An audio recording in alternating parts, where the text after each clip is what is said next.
동아시아사 수능 특강 8강 개념 5. 자, 이제 마지막 덩어리로 왔습니다. 수고했어요. 일단 시작하기 전에. 요 17, 19세기에 또 각국별로 다양한 외부의 영향을 받기도 하면서 새로운 학문들이 등장을 하기 시작합니다. 그동안 기출을 봤을 때 많이 출제되진 않았었어요. 고학전 정도가 한번 모평에 출제된 적이 있었는데 그래도 앞으로도 많이 출제될 수 있는 그런 부분이라고 생각을 합니다. 네. 각국별로 등장한 학문들이 다르기 때문에 이것 역시 명称부터 먼저 보도록 하겠습니다. 자, 명나라의 관학은 무엇이었을까요? 네, 우리 다 알지만 송나라 시기 때 주의에 의해서 집대성된 성리학입니다. 성리학이 또 등장을 했었고 우리 앞에서 성리학 파트에서 함께 배웠었지만 왕수인이 만든 양명학도 꽤나 넓은 지지를 받으면서 등장을 했었습니다. 그런데 이제 명말 청초에 이르면 이 성리학과 양명학과는 다른 경세치용에 관심을 갖거나 현실개혁적인 학문이 등장합니다. 이 경세치용이라는 말은 조금 한자라서 어려울 수 있지만 세상을 경영하는데 쓸만한 어떤 세상을 운영하는 데 쓸만한 그런 학문 경향들을 이야기하거든요. 실제적인 도움이 되는 것들을 이야기하는 거죠. 그래서 명말에 실제로 진짜 농서라든지 산업기술서라든지 약학서 같은 것들이 나옵니다. 서강계의 농정전서, 그리고 송응성의 천공괴물, 이시진의 본초강목 이런 책들이 나와요. 다 실생활에 쓸모 있는 것들이죠. 네, 이런 책들도 등장을 하고 또 실사고시적인 그런 경향을 띠는 학자들도 등장합니다. 고연무, 황종희 이런 학자들이 있는데요. 실사고시는 어렵게 생각 안 해도 돼요. 사실을 토대로 사실에 입각하여 진리를 구하는 거예요. 사실에 입각하여 진리를 구하는. 네. 그래서 이런 실용적 학문들이 다른 뒤에 나오는 학문들이 등장하는데 영향을 끼칩니다. 이런 경세치용적인 성격이나 실사고시적 성격은 그 밑에 있는 고증학에 그대로 영향을 미쳐요. 이런 실용적 학문이 명말청초였다면 밑에 나오는 고증학과 공양학은 모두 청대에 유행한 학문입니다. 이제 고증학 같은 경우는 청나라가 중원을 다 차지하고 나서 아주 강력한 반청 사상을 탄압을 하죠. 반청 사상을 걸러내기 위해서 대편찬 사업까지 하고 문자의 옥도 일으킬 정도였는데요. 그러다 보니까 이런 학자들이 어떤 자기의 사상이나 견해가 담긴 것들에 대해서 연구하기는 쉽지가 않아요. 몸을 사리는 거죠. 그래서 이 고증학은 그 반만 사상 탄압이 또 하나의 배경이 되어서 나오는 거라고 할 수가 있습니다. 실증적인 방법으로 객관주의나 이 실사고시의 성격을 갖습니다. 어떤 주관성이 들어간 게 아니라 그냥 역사, 경전, 금성문은 비속을 이야기해요. 그거의 이제 뜻을 옳고 그른가 어떤 뜻인가 해석은 어떻게 될 수 있는가 사실 이런 걸 연구하다 보면 그냥 객관적으로 접근을 하게 되는 거죠. 네. 그리고 걸륭제 때 대편찬 사업의 결과로 사고전서가 편찬이 됐던 게 어떤 고증학의 면모를 잘 보여주는 거라고 할 수가 있죠. 이 사고전서 같은 경우는 모든 책들은 네 종류, 경사, 자집으로 구분을 해요. 경전, 역사서, 사상서, 문집으로 구분을 하는 과정에서 또 역시 반청사상은 걸러낼 수가 있는 거죠. 그래서 이런 고증학은 어떻게 보면 현실에 관심을 갖는다기보다는 옛 것으로 침잠하는 그런 면이 있어요. 옛날 경전, 옛날 역사. 그러면서 청 말기가 되면은 이제 대외적인 위기, 서양 세력이 접근한다든지 여러 가지 반란이 일어난다든지 그러면서 고증학에 대한 반동적인 움직임으로 지금 현실에 우리가 해야 되는데 관심 안 갖고 뭐하니? 라는 거죠. 공양학이 등장을 하게 됩니다. 공양학은 청 말기에 춘추에 대한 해석이 여러 가지가 있어요. 그 중에서 조금 현 시대에 맞게 춘추를 해석하고자 하는 것이 춘추 공양전입니다. 그거를 연구를 하는 학문이에요. 그래서 애초부터 춘추 공양전 자체가 현 시대에 맞게 해석을 하는 거다 보니까 현실개혁적인 측면이 있어요. 그래서 객관주의가 아닌 주관주의인 거죠. 개인의 주관적인 가치 판단이 들어가는 거니까요. 그래서 현실을 비판했다 혹은 개혁을 추구한다라는 말이 나오면 공략학과 딱 어울리는 것으로 보면 됩니다. 그래서 이 공략학 자체를 연구를 했던 학자들이 이제 캉유웨이, 량치차오 이런 사람들이 있어요. 그래서 우리 근대식에 있는 변법 자강 운동에 영향을 직접적으로 미칩니다. 변법 자강 운동 자체도 지금 대외적인 문제에 대해서 우리가 어떻게 대처할 것인가, 네, 뭐 의회 입헌군주제 해야 된다 이런 주장들이었던 거죠.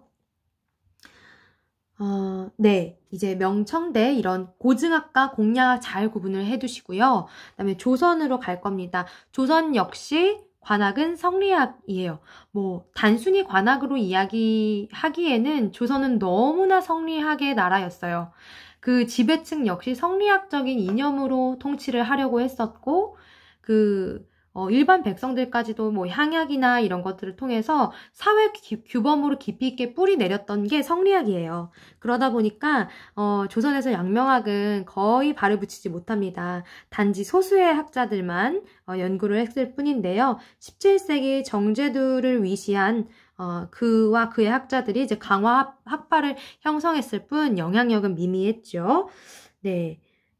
그런데 앞에 청나라의 고증학 같은 게 영향을 미치면서 네, 조선에서도 실학이 나타나게 됩니다.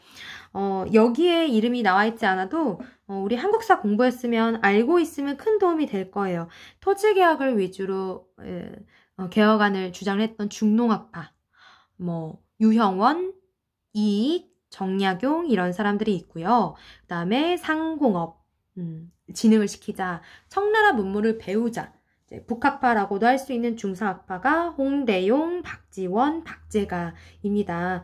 네, 이런 사상가들이 있고요. 이제 국학은 우리의 것에 관심을 갖는 것을 이야기하죠. 역사, 우리의 지리, 우리의 언어. 그리고 천주교가 서학이라는 이름으로 들어오게 되는데요. 직접적으로 선교사가 들어오지 않아도 중국의 사절단으로 갔었던 네, 청나라로 가는 사절단 이름입니다. 연행사에 의해서 전례가 되게 됩니다. 네, 조선은 뭐 어려울 건 없을 거예요. 네, 일본 같은 경우가 조금 헷갈리는 부분들이 나오기도 하죠. 네, 일본도 우리가 염두에 두기 어려운 부분이긴 한데요. 에도막부에서 성리학을 관학으로 합니다. 물론 사회규범으로 뿌리를 깊게 내리진 못했지만 이 무사들의 어떤 충성이나 이런 것들을 끌어내는데 성리학도 아주 유용한 학문이었기 때문에 관학으로 삼게 되고요.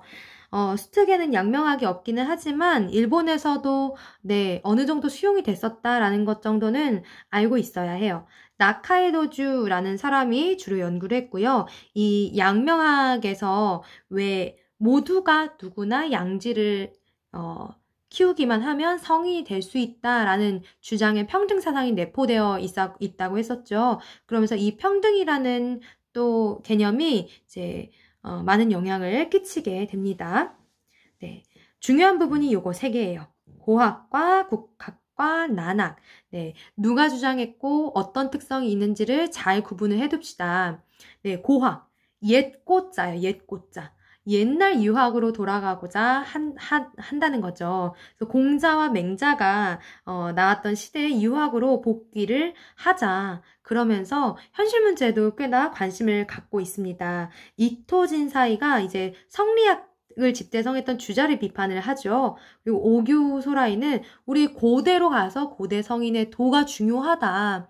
육경을 강조합니다. 육경은 그 사서 오경 할 때 오경에 하나를 더 추가한 거예요.